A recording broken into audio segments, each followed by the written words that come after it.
Welcome to Study Loop. In this video, we're going to talk about the dangers of excess nitrogen and phosphorus. So that's when these are way too high in concentration.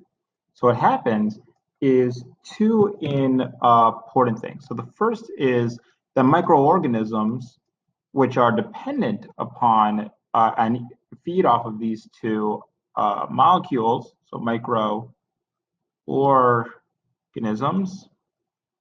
are going to have excessive growth because, right, if you give them more food, there's going to be more of them. So more nitrogen and phosphorus, more microorganisms.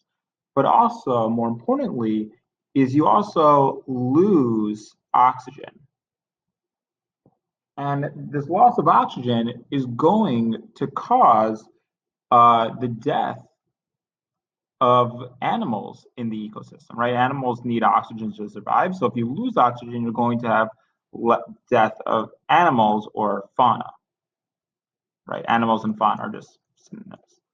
And if this is too much, if you have too much death, eventually what you're going to get is a dead zone, or an area where there's been so much depletion of the fauna that the entire food web kind of collapses upon itself, and just get these areas of muck of all these microorganisms. Dead zones are very common at the mouths of rivers and lakes because the excess nitrogen and phosphorus can come from the runoff of fertilizer, which eventually goes into